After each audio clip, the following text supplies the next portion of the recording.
Welcome to the YIVO Institute for Jewish Research virtually. My name is Alex Weiser. I'm the Director of Public Programs of YIVO, and we're very pleased to have you here with us for this event, Memories of Morris Katz. YIVO, for those that don't know, is a very special place for the celebration and contemplation of Jewish history and Jewish culture. We have a library and archive with over 23 million documents and over 400,000 books, which researchers from around the world use. In addition to making these materials available to scholars and to researchers, we also do a variety of public programs like this. We host exhibitions and we have classes, especially classes in the Yiddish language, but we also have classes in literature and culture and history and all sorts of wonderful aspects of the Jewish cultural heritage. So thank you all for joining us. And today's event is an exploration of Morris Katz through the eyes of memories of you. So we're going to start off. I'm going to say a little bit about my own interest in Morris Katz. I'm going to hand it over to exhibition curator Eddy Portnoy, who created Eddy, who created our Morris Katz exhibit here at YIVO. He'll tell you a little bit about his interest and about the exhibit, and then you're all invited to share your Morris Katz stories. So I first heard about Morris Katz because my wife's grandparents actually purchased their own Morris Katz painting in the Catskills after seeing him paint. And they actually had two Morris Katz paintings. My wife and I were given one of them for our home. And I was just so drawn to this amazing story of this painter who, was so prolific and so quick at painting with the unusual tools that he would use of a palette knife and of toilet paper. And I thought it was so interesting that he was so prolific that I thought there must be lots of these paintings around, because it seems that so many people of a certain generation had seen Morris Katz, had purchased paintings of his.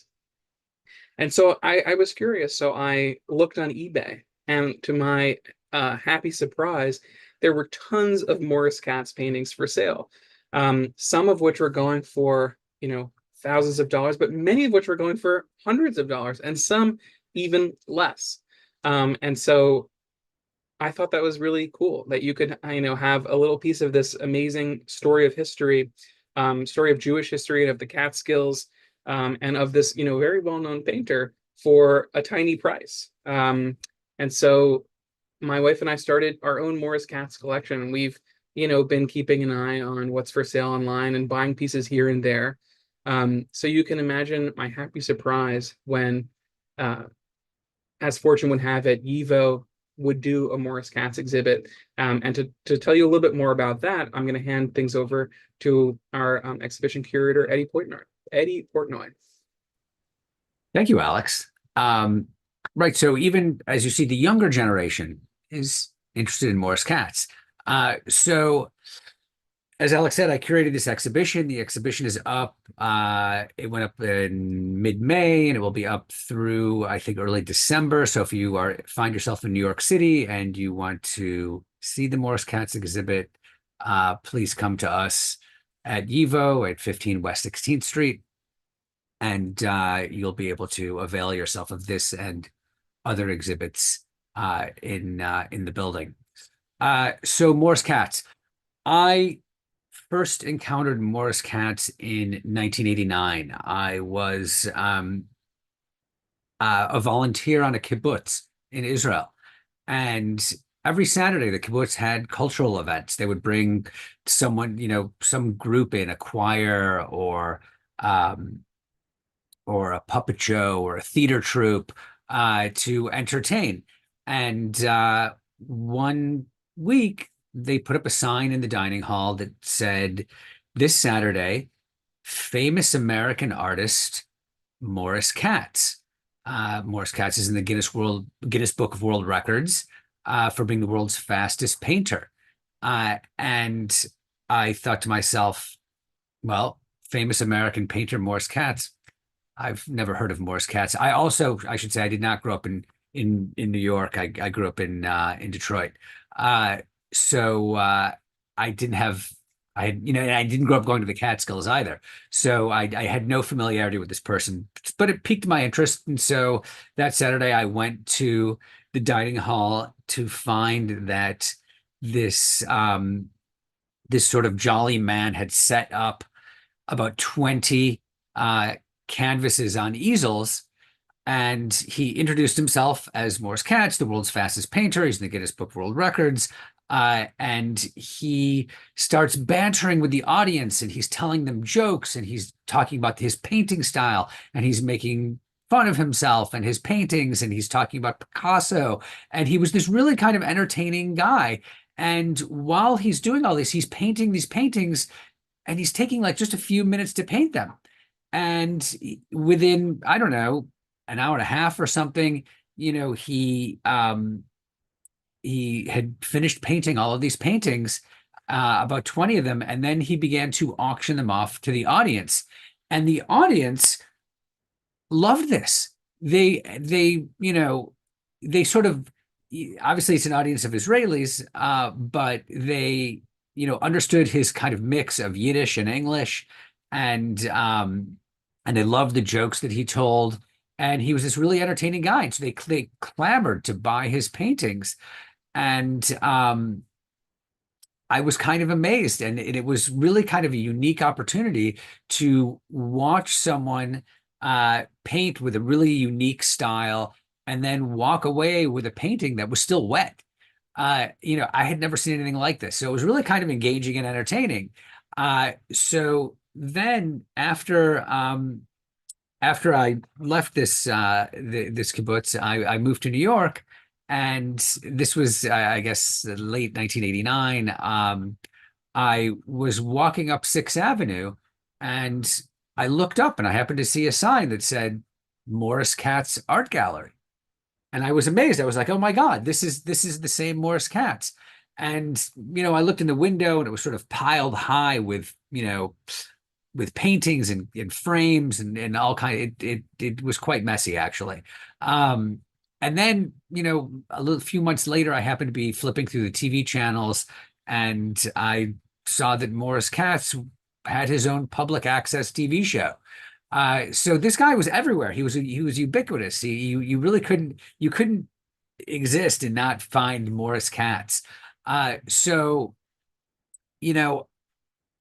many years go by, and then last year, a friend of mine who is the president of the new Borscht Belt Museum in Ellenville called me up one day, and he asked me if I'd ever heard of Morris Katz. And I laughed. I said, "Sure, of course." And I told him the same story I just told you. And I said, why are you asking me this? And he said, well, someone just approached me and asked if I wanted to do an exhibit of Morris Katz paintings. And I said, yes, absolutely do it. And so, I sort of helped them arrange it. I did a little bit of the research for them, and they did a small last summer. They went at their opening. They had a small Morris Katz exhibit. Then, and they were, and the paintings were provided by a man who owns the Morris Katz estate, which he purchased after Morris Katz died in 2010. And so after the Borscht Belt Museum did their exhibit, the man who owns the estate turned to me and asked if we would do one. And of course I said yes, because why wouldn't you do a Morris Katz exhibit? And what's kind of amazing is I think that Morris Katz never had a gallery show in New York City. He was like a journeyman painter. He traveled around all over the world. Mostly I think he did his work in the Catskills and in the city, but he traveled to a number of different places. Someone told me that he was big in Japan, which I hadn't heard. So that's kind of interesting to know that maybe there are a lot of Morris Katz paintings in Japan.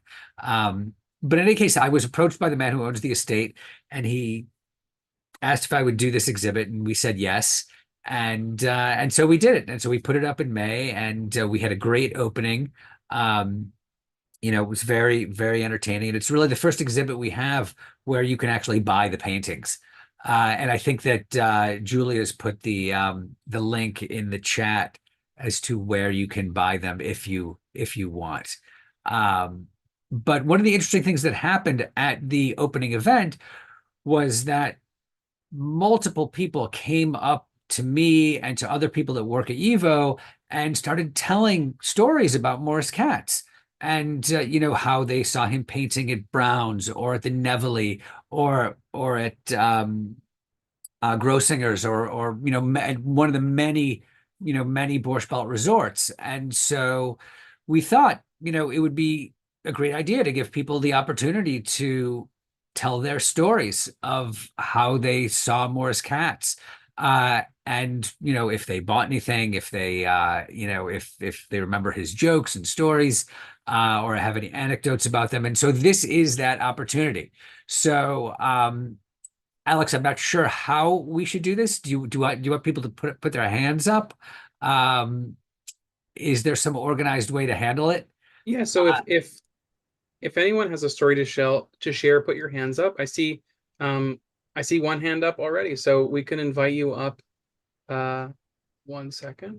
Ask you to unmute and invite Also, you. there's a way to put your hand up um, in Zoom, not just by raising your hand, which is what I would do. Um, but Yes, I'll look again. Hi, I'm sorry. I don't know how to do the hand raising without the Zoom, but I'm just gonna. oh, actually, you know what? If you look at the bottom of the Zoom page, there's something called reactions. Right. There it is. Okay, And so and so we've got you up here Yeah. for our first story. Okay, thank you. I just want to let you know, so I put in the chat two things. One, my parents bought two paintings. I was a child when I saw Morris at the Pioneer, I believe, in the Catskills, and I was so fascinated with this man. And my parents bought two of his paintings, and they're still hanging on the wall. Many, many years later, as an adult, I would go to single events and I would see Morris Katz as the presenter. He was one of the features, and we were chatting, and he asked me to make a documentary about his life. Now, I'm not a producer, but I had said that I would try and search out, somebody to help me with this project, and it just didn't pan out. I didn't find the right connection. And then sadly, I learned that he passed away. Um, so I'm going to just put it out there. If anybody wants to do a short feature film on his life, he would be so thrilled. I mean, I could just see him so thrilled about you doing this here. I think it would just be so fantastic. So I'm just going to ask if anybody does have some sort of connections with the film world. I think he would be ecstatic. Helena, did you get any footage?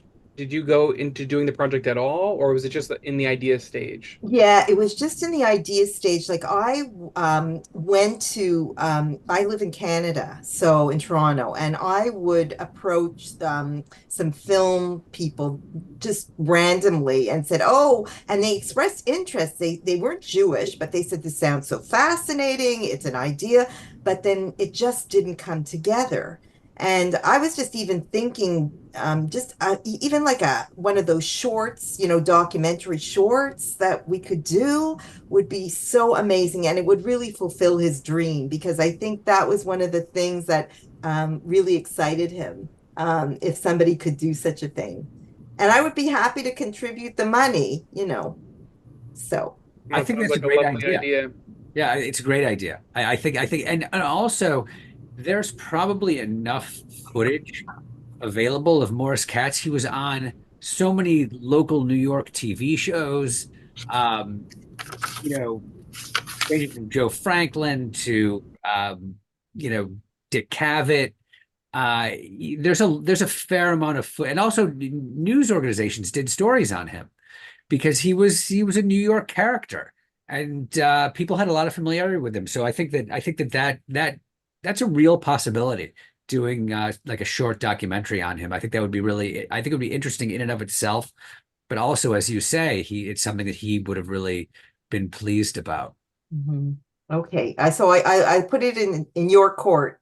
You can reach out to me. I'll be in touch with you. Thank Okay. you. Thanks very much. Great idea. If I'm in New York, I'm definitely going to come and see you guys. Thank you. Wonderful. Okay, is there anyone else that would like to share a story? You can raise your hand virtually. Oh, I see Melissa raising your hand in real life.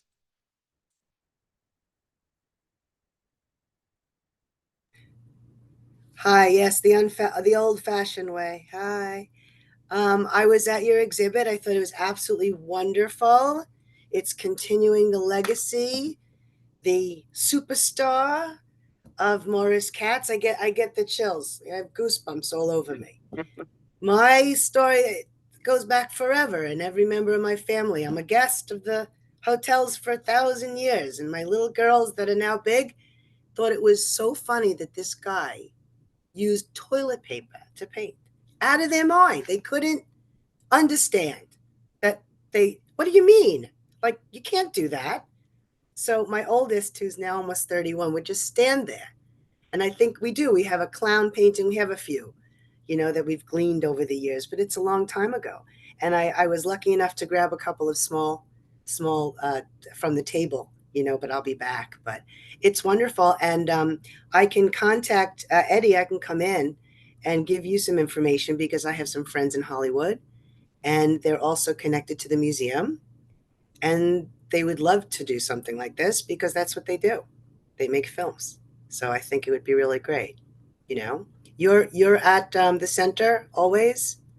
Yeah. We He's work chained here. to his desk. We're here every day. Like, I'm all over, but everyone thinks I'm at my desk always. But I'm usually here a lot. But that's great because I'll either email you or we can see if you want to send out a blast with everybody's email, and this way everyone gets the information and we can work on it. Because if someone's willing to put up the money, I'll put in the work. I love to volunteer and make it happen. This was a positive force. Yes. Yeah, absolutely. And actually, that's one of the things that people always said was that he was like this great source of joy and positivity. This guy, listen to me. You buy this painting in 30 years, it's $1 million.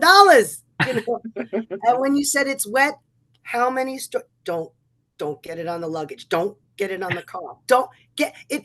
Put it in the bathtub. Crazy stories. They're so fun. And there are 1 million of them.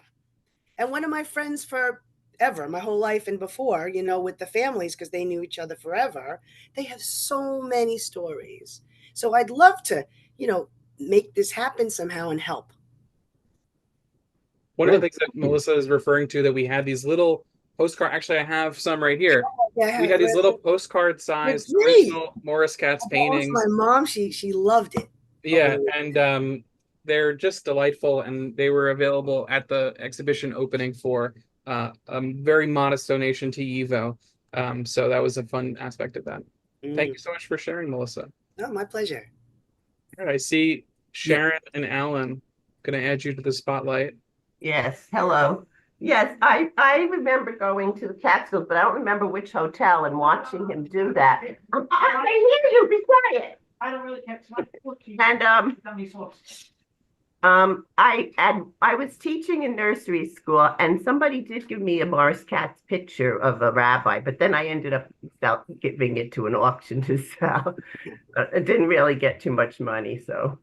But I do remember, I was always fascinated, and if you try to do it at home with the tissue, I remember going home, can I try this? And no, we're not wasting toilet paper to do this. So it was funny to watch him, how fast but he was a comedian in the way he talked to the audience too. But does he have any descendants that also are artists? He does have descendants. Well, they're not descendants, but he himself didn't have any children, but he has some nieces and nephews and cousins who are still around. I don't know that anyone in his family, if anyone in his family are also artists. Interestingly, the way that he came to art was kind of unusual. He was a Holocaust survivor who learned to paint as a teenager in a displaced persons camp near Munich in Germany, in the American zone of Lansing or something? We could have been in the same one my father was in. Who knows? I'll tell you, the displaced persons camp he was in was called Leipheim. It was near Munich. Mhm. And he learned to paint there. And when he came to the United States in 1949, he wanted to be an artist, and he continued to take art classes. He took classes at the Art Students League, and within a few years, he developed this style that he called instant art, where he would paint using a palette knife and toilet paper. I And wonder if anyone else has done that, has copied him or tried to copy him. I think that Morris Katz cannot be copied. I don't think so, but I just was wondering. Well, I'd be interested in seeing a documentary too, if it ever comes about.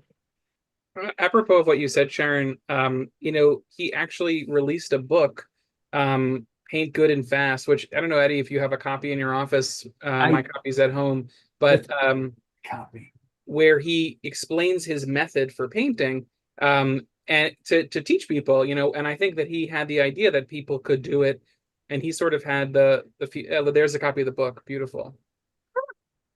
And That's how I remember him. Don't remember which hotel I saw him at, but I do remember.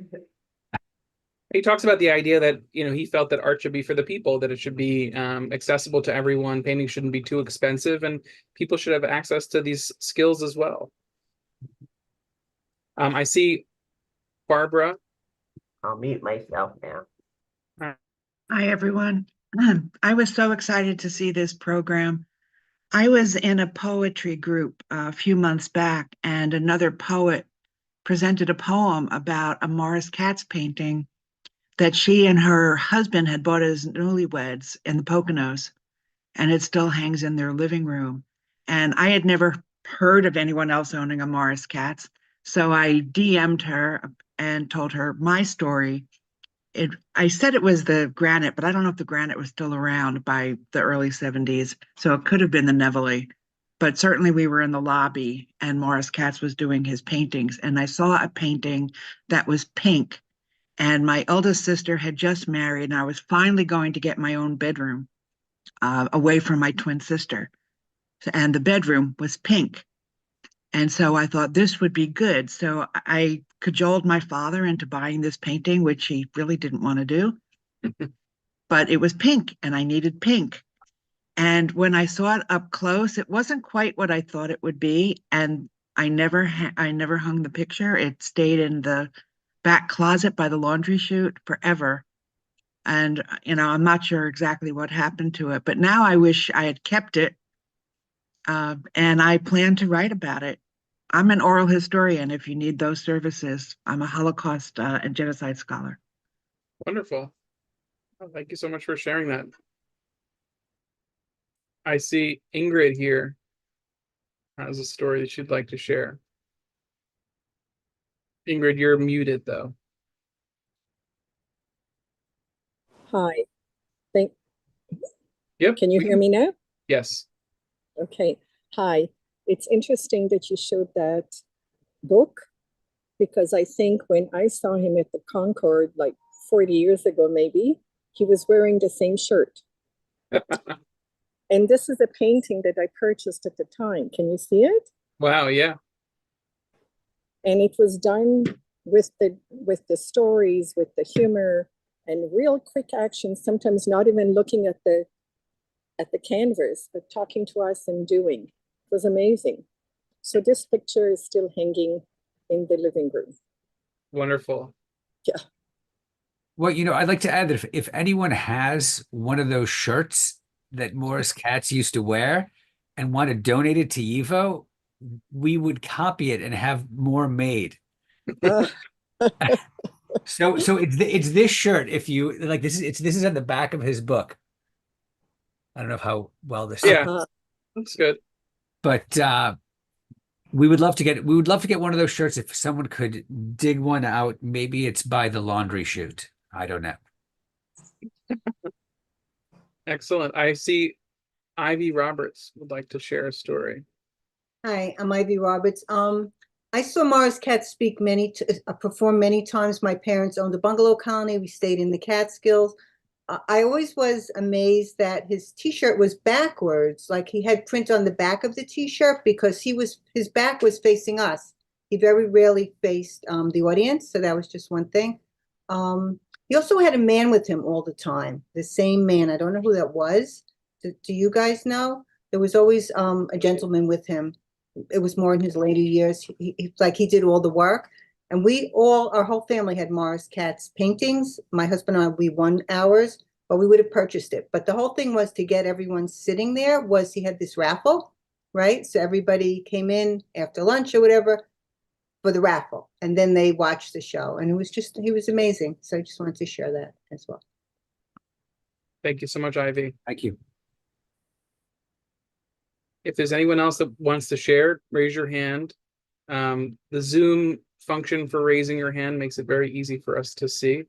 But if you raise your physical hand, we'll try to catch you. While you're all thinking about your stories that you'd like to share, though, for those that haven't, I just want to read this from the chat from Kay Teach. I saw Morris Katz while staying in the Catskills. I believe it was at Grossinger's. I still have his painting of the Wailing Wall. I don't remember if I won it in a raffle or bought it. I was so impressed with his unique technique and beautiful artwork. I remember commenting to him personally while he was painting. I was surprised that while I was talking to him, he was letting the audience know what complimentary things I was saying to him. And Kay Teach ended with a heart eyes emoji there. So thanks for sharing that in the chat. There's some nice other messages in the chat from some of the folks we've heard from. If you have a story, please share. So I have something interesting to show if I'm successful at doing it. I need to share my screen in order to do so, and I'll try to do that. But just to let you know what this is, in 1992, there in New York City, WFMU, which is a local radio station that plays a lot of alternative music, they had a fundraiser, and outside the Morris Katz was part of the fundraiser for some reason. And that's something that Morris Katz also did quite frequently. He participated in a lot of fundraisers for a lot of different organizations. But in this case, there was a local punk rock band showed up, and they played their song called Morris Katz. It was a song about Morris Katz, dedicated to him, called Morris Katz. And the name of the band was Rats of an Unusual Size. And there's a video on YouTube that I will try to share, and we'll see if it works. Can you see this? Yes. Okay. It's only 2 minutes long, so if you don't like the music, you won't have to suffer for too long. It's the program I did that Jill Franklin really likes. Eddie, I think we're not hearing your audio. Wait, you're saying they're not hearing the audio? Yeah. Oh, so I don't know what I have to do to make them hear the audio. Try when you go to share, just Right. make sure you click share audio as well. All right, let me stop the share. Sorry about that. Oh, share sound. Share sound. There you go. Yeah. And optimize for video clip. Optimize for video. Look at you. You know everything about this. It's just amazing. It's as if it's not my first public program. I guess not. Wow. All right, let me rewind this a bit. Okay, let's try this again. Jill Franklin's favorite show. Can you hear it now? The Spawns Show. No, they named the Spawns Show. That's the program I have that Jill Franklin really likes.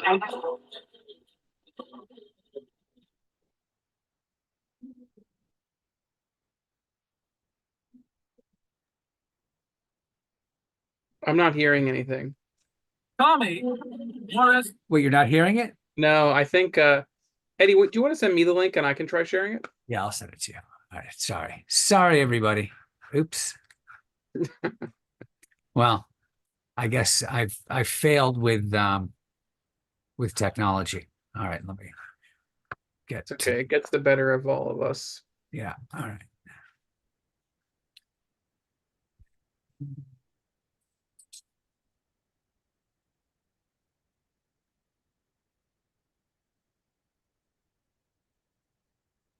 Okay, just sent it. Okay. So in the meantime, the reason that I wanted to show this clip is because it's an indication that Morris Katz had a sort of cachet as, you know, an underground artist among other underground artists. So it's, you know, it's interesting that this punk rock band, you know, Rats of Unusual Size, you know, was interested in him and interested enough to write a song about him. He was very obviously this New York New York City character that people loved and appreciated. So, you know, you can, you know, if Alex gets this to work, we can see, we can hear their song, and Morris Katz actually participates in this. Where does this clip start, Eddie? It starts at like about 10 seconds. No, keep going back. Go there. They're right there. No. Yeah, that's fine. That's good. Joe Franklin's favorite show is the Dave the Spas show. Yeah. Oh, David? Dave the Spas show. That's the program at FMU that Joe Franklin really likes.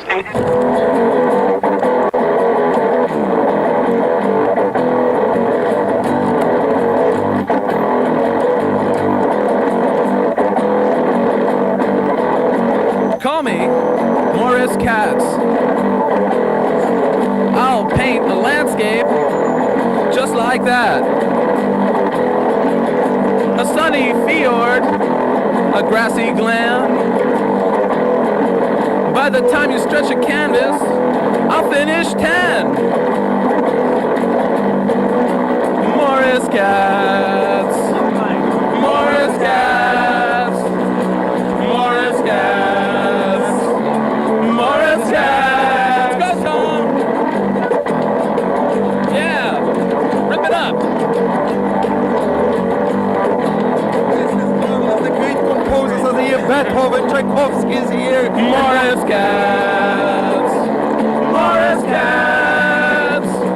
Morris Katz. Yeah. Morris Katz. Whoa. Is there a meow in the audience? Yeah. Congratulations. Thank you. From here on, you're going to Hollywood. You're going to get the major shows and the minor shows. Congratulations. Thank you. You know, I thought that was so great. You know, these sort of kids who are into Morris Katz, and you could see him there. He's got his palette knife. He's got his toilet paper. He's always, you know, kind of at the ready, you know, like in his character. So it's just a really kind of like this was not the typical Borscht Belt environment. You know, it's really something else. And like I said, it just shows, you know, what kind of cachet he had among different groups of people. That was wonderful. Catchy tune too. So does anyone else out there have a Morris Katz story that they'd like to share, big or small? There's a question, are there videos on display in the exhibit? And there are indeed. Eddie, you can speak more to that. There is a video that was sort of a feature. It's about a 6-7 minute long video that appeared I think in the 1980s that was produced by, I think, George Schlatter, who was responsible for the production of a lot of TV comedy shows.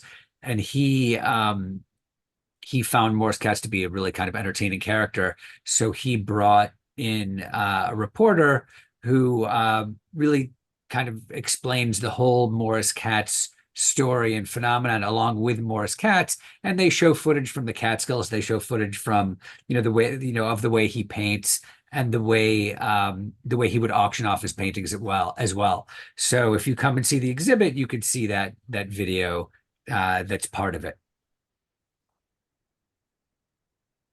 I just want to say for those watching, I have a bunch of Morris Katz paintings in my office. If you look carefully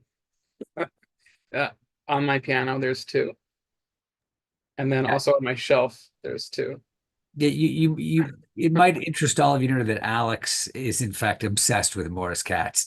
And not only does he have multiple Morris Katz paintings in his office, but he has multiple Morris Katz paintings in his home as well. Only a few dozen. I'm not totally crazy. Someone's asking, do you know if he was in hospital or where he's buried. I don't know that. Yeah, I don't know. I mean, he's certainly no longer in the hospital. But we could find out where he's buried. I don't think that's I mean, we're in contact with his relatives. I'm sure they know. So if that's something that you do want to know, we can find out for you. There's another question here. How did Morris first get recognized by the art world? And Eddy, you talked a little bit about how he first started painting, but do you know anything about how his rise to fame? So Morris Katz's rise to fame actually has nothing to do with the art world. The art world, I think to a large degree rejected Morris Katz. They weren't interested in him at all. They didn't see his style or his paintings as something that as a type of high art. But he was Morris Katz was really more of a performance artist than anything. And his bread and butter was going to the Catskills and performing in these places. But he also, as I said, he also did in many other places in the city as well. And interestingly, if you look at his paintings, and Julia has put the link to the paintings in the chat if you want to look at them. He a lot of them look, because he painted so quickly, because he had this concept of instant art. There were the paintings were done very quickly, and they look as if they were dashed off quickly, which they were. But Morris Katz also did some really high quality art. He painted a series of all the US presidents up until I think George Bush won. And these were all portraits that were well done. And I think if I can find them, maybe I can't. The postcard set. Yeah, I do have the postcard set in my drawer. And I'm the fanatic. So yeah, right. So George Washington, John Adams, impressive. Thomas Jefferson. I could ask you if who comes after Jefferson. Who's going to guess who this is? Madison. Very good. I knew someone would know. So you could see that Morris Katz's art is not, it's not all dashed off. It's not, he had skills as an artist, and you can look at the paintings he did at in the Borscht Belt, the paintings that he finished in just a few minutes, which are it's a certain type of art that's still beautiful, but he did have skill, and he liked to work fast, and that's ultimately why he developed this instant art. One of the things he said in his book was that when he was in art school, one of the things he disliked the most was mixing the paints. It was so tedious and boring, and that's actually how his whole style developed. He would mix the paint in the can with a palette knife, and one day he just took the palette knife out and threw the paint on the canvas and started to smear it around. And that's also one of the things he said. He said art is like smearing cream cheese on a bagel. And that's sort of how this whole thing got started. He smeared it around and he dabbed it with toilet paper, and he came out. He was able to come up with sometimes very lovely images, and that was a style that remained with him. Although, he did, when he wanted to dedicate the time, he could paint quite detailed portraits as well. And scenes. I've seen other scenes that he's done that are really show his skill as a painter. Someone in the chat asked if I could share some of the paintings that I have. I do happen to have some photos of the paintings I have at home, just a little selection. So this here is it's the first painting from my wife and my Morris Katz collection that we got from her grandparents. They purchased this from Morris Katz, and I suppose 1971, it looks like, is the dated year on the painting. It's a lovely vase with flowers. This is one of his beach scenes. It came on with this frame, which I think Morris Katz framed. I think there's a postcard of his on the back. This is dancing Hasidim on the roof, which is a trope that he returned to many times. There's another. This here is a Hasidic fiddler on a roof, perhaps inspired by the musical. I love the seagull there. This is another fiddler. I'm also a musician personally. I write music, so I'm drawn to the music ones.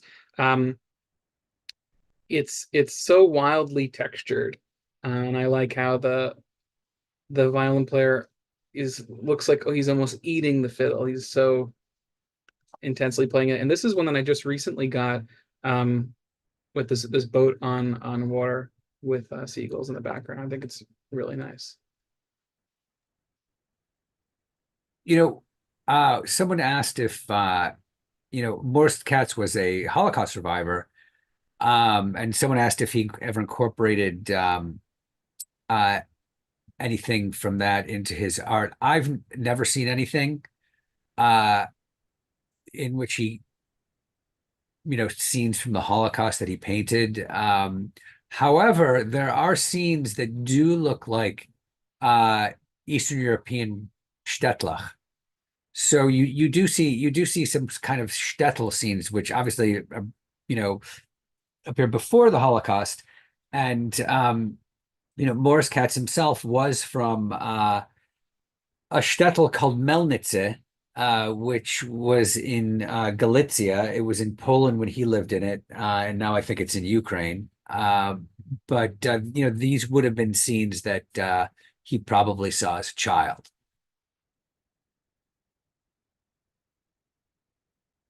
And I will say he does a lot of Judaica, which I think in a way is inspired by his experience. It's not a one-to-one thing, but I think that he was looking to portray Jewish life in a positive way, and I think he saw himself as a vibrant part of that. And our colleague Julia shared a link to where you can purchase some of the paintings actually in our exhibit. And in addition to that, I'll say I've gotten my Morris Katz paintings in large part from eBay. And I know someone who came to the exhibit who's in our community here in New York City at YIVO told me that he always keeps an eye out for Morris Katz paintings when he goes to when he goes to what's it called, like flea markets and those antique shops and those kind of places. And he says that he sees them. He's like, once you start looking, you will see them, because there are so many Morris Katz paintings around. I think in particular, probably if you're in the New York City area and the area of the Catskills that he was working in. But I think there are a lot of Morris Katz paintings out there. There are quite a lot of Morris Katz paintings out there. In fact, Morris Katz was in the Guinness Book of World Records not only for being the world's fastest painter, but for being the world's most prolific painter. And tell everyone who he beat out for that spot. Who's number two? Right. So number two is Picasso. So he was thrilled to beat Picasso as the world's most prolific painter.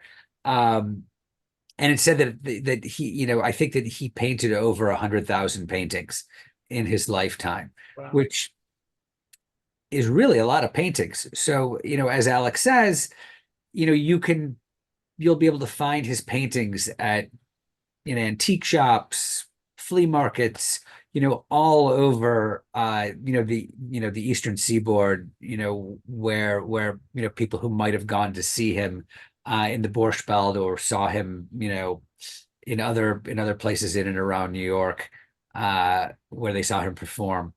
So there's a lot of availability. I see the suggestion in the chat of Dustin Hoffman playing Morris Katz in a biopic. Wow, I like I'd that. certainly pay money to see that. That's an interesting idea. Who else could play who else could play Morris Katz? That's a good. Oh, you know what? Paul Giamatti or Jason Alexander. Actually, Jason Alexander might be a great Morris Katz. I think he might be the one. Who can get him? Who can get us Jason Alexander to do the Morris Katz story? After Jerry Seinfeld made what is his new movie is about Pop-Tart or something? I think that he's got to follow up with this. Yeah, that's a good theme, good topic. It would be excellent. We've got, a good crowd here that would be ready for it.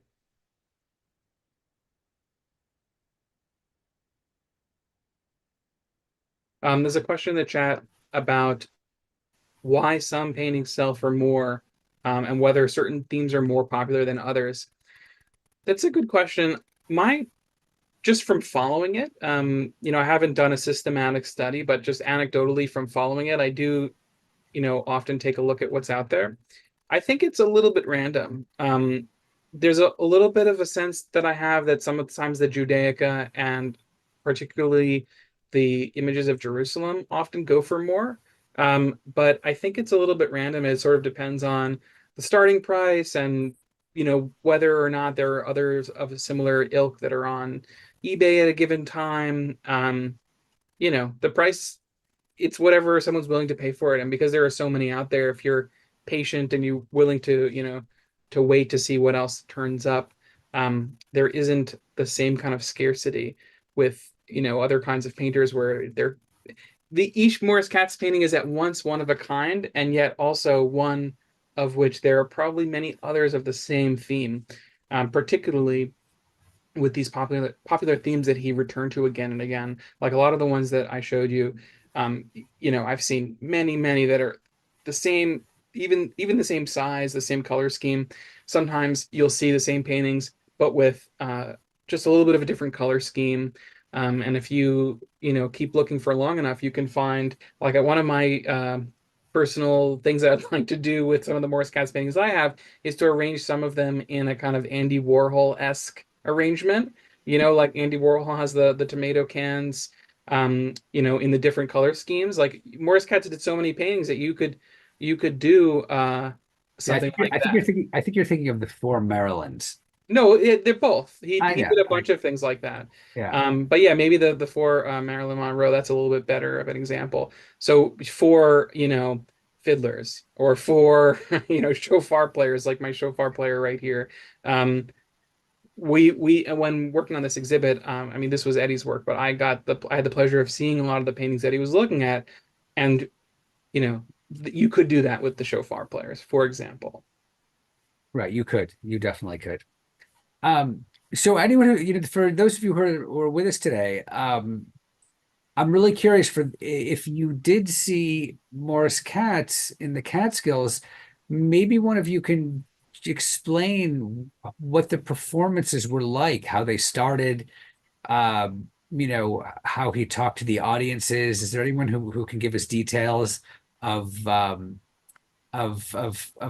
having seen him and maybe interacted with him in some way? I'm really curious to know what people have to say. I see Ivy has your hand. I got. Oh, I do have my hand up. I wanted to just go back to Morris Katz's death. So I was looking up on the Lakewood, a newsletter from 2010, that the Orthodox community adopted him at his death and before, because he was Shomer Shabbos, and they went to his grave. They have pictures of his funeral because Orthodox people from Brooklyn and Lakewood thought that there would be no one to pray for him or to say Kaddish for him. So like hundreds of Orthodox people went to his grave for his funeral. And there's a photograph of a gentleman holding up, he was a Morris Katz student, and holding up a picture that he made. I don't know if that's in your exhibit, but I thought that was of interest. No, that's a lovely gesture. Fascinating. That's really wonderful that they did that they took it upon themselves to do that. That's great. That's terrific to know. And that he had a student. I didn't know he taught people, but if you look, He did. He did. He taught classes. I mean, first of all, he has this book that that Alex mentioned before, Paint Good and Fast. This book isn't really about. It has some information about his life, but the bulk of the book is how to paint in his style. It's actually it's a book that shows how he does his work, how he works with the palette knife and how he works with toilet paper. And in addition to publishing this book, he also taught classes. I assume occasionally he taught at the hotels in the Borscht Belt, but he also taught, like at the Learning Annex in the city. And so, yeah, he did have students. Eddie had asked a question about seeing Morris Katz. Alan, were you the one who had started to speak? Yes. Okay, let me add you to the spotlight. Please share your story. Go ahead. So, I was at the Hamwack Hotel in the early 2000s, and that's up in the Catskills. Sure. And I was performing. I was making exhibits using coin stamps and documents, and showing Jewish history through them. And Morris Katz was there with setting up his show and sale. And for lunch, we sat down together. Had a fascinating lunch. We were talking about doing a project of making famous synagogues on postcards. And never put together, but it was an interesting conversation. He did a few paintings on postcards. One of the synagogue in India. He did he used to do some of the hotels. He did a painting, a postcard of the Hamwack Hotel. And my brother-in-law took about 15 minutes for his video camera, and he has about 15 minutes worth of tape on him doing his spiel at the hotels. Oh, we'd love to see that if that's available. Yeah, well, right now he's in the process of moving, but I will contact him. My father was born in the shtetl in Lithuania. This is a very big Yiddish reader and Yiddish speaker, and always appreciated the YIVO Institute. Oh, thank you. Yeah. Thanks very much. It's very nice. Thank you. I just want to underscore that YIVO, one of the things I mentioned earlier is that we're a library and an archive. So old footage like that, that is, one of a kind, that captures a little piece of Jewish history. That's just the kind of thing that we love to save in our collections and make, available to researchers for their work. And we have incredible photographs, posters and postcards and letters and all manner of things, from the Jewish past that, researchers can use to tell this history. And, Morris Katz is himself, his story and his work is a chapter of Jewish history. So that's, part of why we're doing this. So before we end, does anyone else have a story that they'd like to share, recollection, a window into the world of Morris Katz? It's been delightful to hear from so many people. I've really enjoyed it.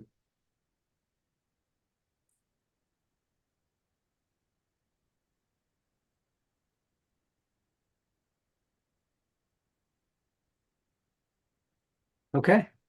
All right. Well, thank you all so much for joining us. Yeah, thanks everybody. Thank you. Appreciate you joining.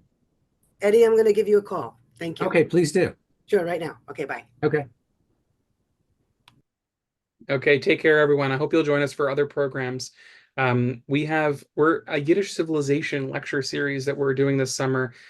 We actually teach Yiddish here at YIVO. We teach classes in the fall and the spring. And in the summer, we have a wonderful immersive 6-week program where we have students from all over the world come to YIVO to study Yiddish all day, 5 days a week. And really, they learn the language, from start to end. People can leave being able to do research and to use the language in their work. So it's an amazing program. And we have this public program series of lectures, which we call the Yiddish Civilization Lecture Series, which is part of the curriculum for the program of students, but it's open to the wide public. So we have lectures on things like, yesterday we had a talk about the joys of Yiddish, that famous Leo Rosten book, which is there's a fascinating story behind that. We have a talk in Yiddish. Some of the talks are in English and some are in Yiddish. Yesterday was in English. They alternate. Tomorrow is in Yiddish, a talk about pogroms from Elisa Ben Parad. Less of a fun topic, but important nonetheless. And we have talks coming up about Yiddish folk song and old Yiddish literature and all sorts of wonderful topics. So if you want to join us again, please do. And we hope to see you at our programs and here in person for the exhibit. And I see some great suggestions. Naming a street after Morris Katz. Well, actually, some part of 6th Avenue where his gallery was would be great. Yeah. That's a terrific idea. Avenue of the Americas, Morris Katz Avenue. Morris Katz Avenue. I love that. Yeah. I love that. His studio was actually, I think, I almost believe, 6th Avenue and 8th Street, right above the Orange Julius for some reason, I think it was. Yeah, I think that is where it was. And also, and it was still there in the 70s when I moved back to New York. Oh, I think it was there up to the 90s. And also, you know, a friend of mine who's an artist told me that he lived in that building, or he was sleeping in his studio. But another artist who lived in that building was this Japanese artist Kusama, who does the dots. She paints things with the dots. She's very famous. She had a huge exhibit at the botanical gardens, and does absolutely amazing work. And apparently they were friends. So that's also an interesting idea to consider. That he had a studio in the Bronx.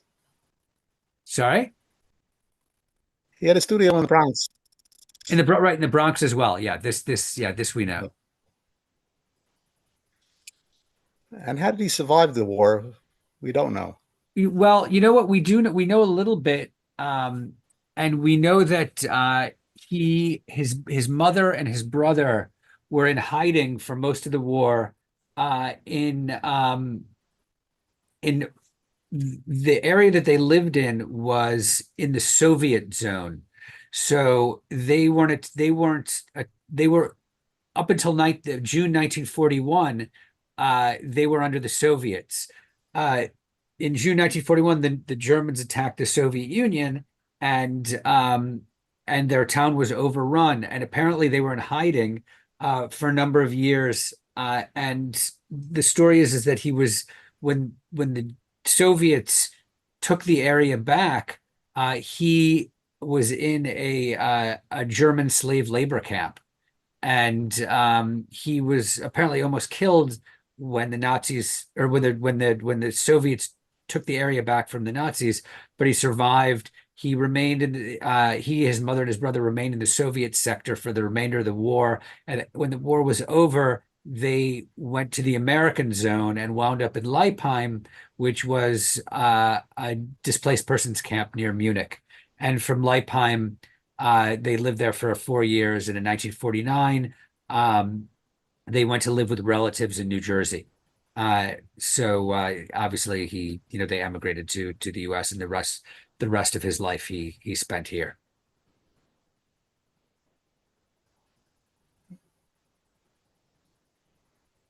Good show.